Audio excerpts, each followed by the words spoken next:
out last weekend in the US. And honestly, this film has had quite a bit of controversy surrounding its release. It's probably the most controversial film we've had since Star Wars: The Last Jedi. But at the end of the day, this is a Jurassic Park movie, Jurassic World Fallen Kingdom. So no matter where you stand on this film, you can at least appreciate the things that are on this list.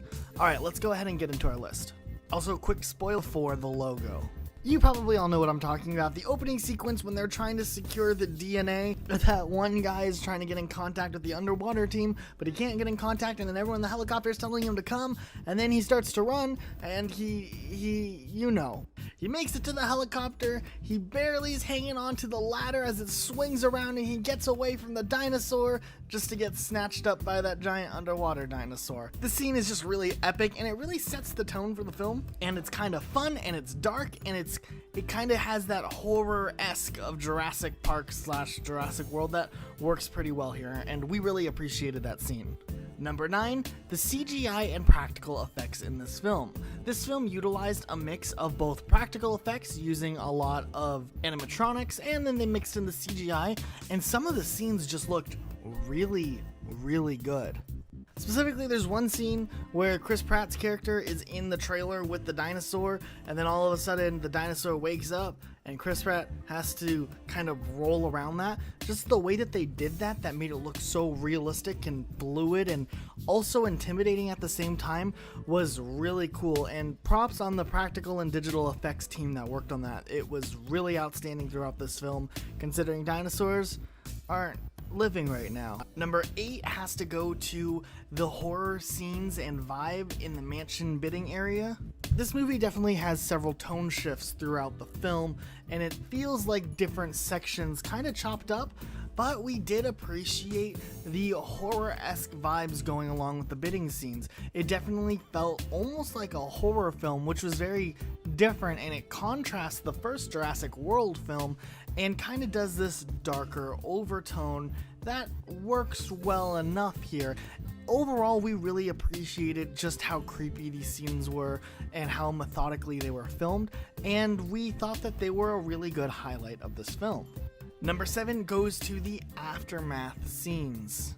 Jurassic World was a huge hit, and the film was so much fun, kind of taking on the concept of a Disney World with dinosaurs, or maybe a Universal theme park with dinosaurs, if that's more fitting. But seeing such a vibrant world from the first film be completely and utterly destroyed in this film was really cool. We really liked being able to see what once was something so alive and beautiful kind of dead and destroyed, even though it's supposed to have been 3 years later or however long it had been. It's kind of like this creepy abandoned amusement park, but now with dinosaurs, and it worked out really well. It was a cool addition and step forward in the series.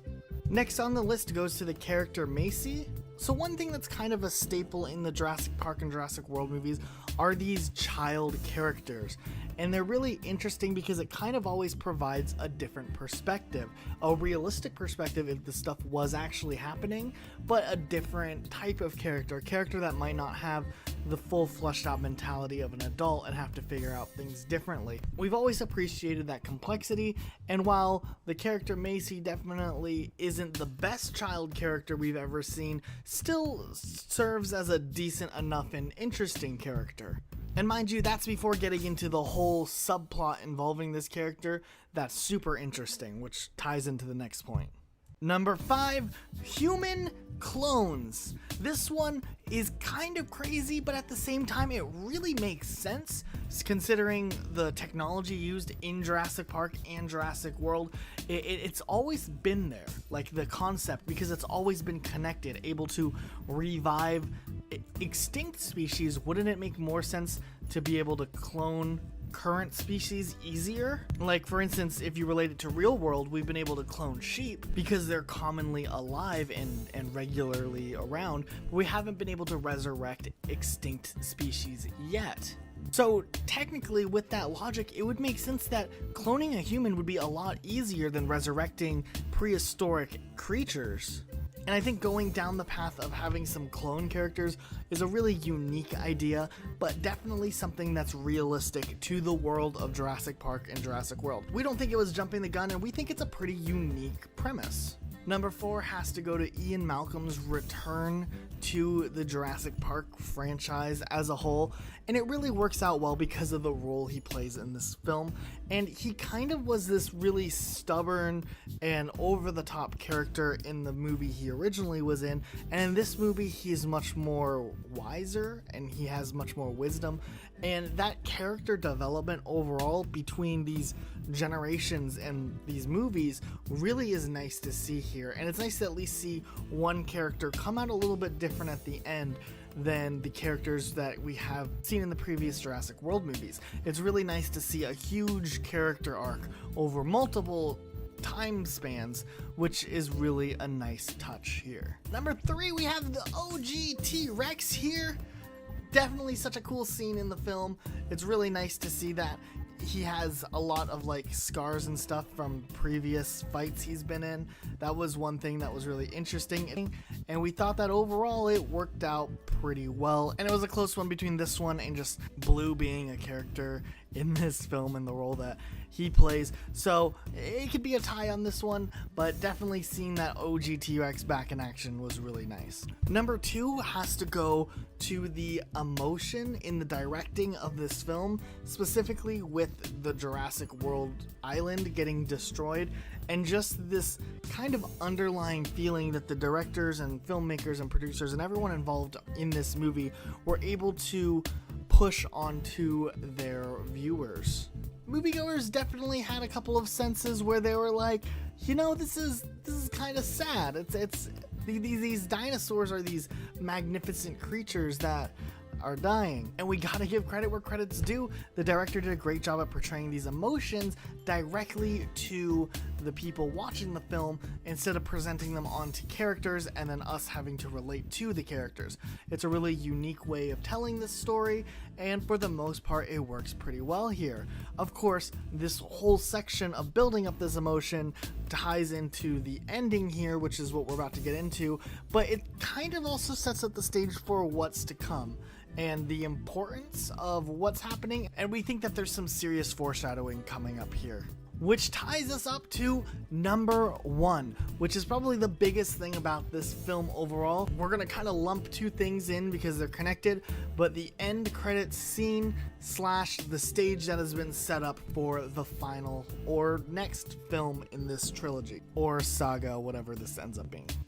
During these end credit scenes, we pretty much see that dinosaurs are in North America, specifically Las Vegas of all places, which really puts the stakes in a completely different place that we haven't seen in any Jurassic Park or Jurassic World film so far. This film is really building up to make this final or third film a Jurassic World movie where humanity is on the line instead of the sake of a park or sake of some of the people who are at the park. We've definitely have seen a transition over time with the first film being contained, the second film kind of bleeding out, and now we have the stage set up for a third film that is going to go literally everywhere. At this point, we don't even know if there's a way that the next film can end well. Is there really going to be a chance for a good ending? It's kind of up in the air and it could go either way, but it's really unique that this film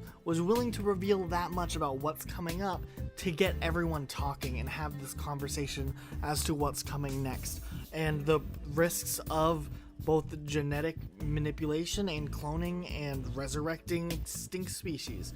It's really unique here, and we're really excited to see where this goes next. But what did you think of this film? Did you like Jurassic World Fallen Kingdom? Some people didn't like it, but I also think a lot of the non-vocal majority did enjoy the film. So we're really curious to see where our audience stands. Let us know in the comment section. We read all of our comments. Be sure you hit the like button and make sure you subscribe and turn the bell on so you won't miss what's coming in our future uploads. We'll see you all next time with a brand new video.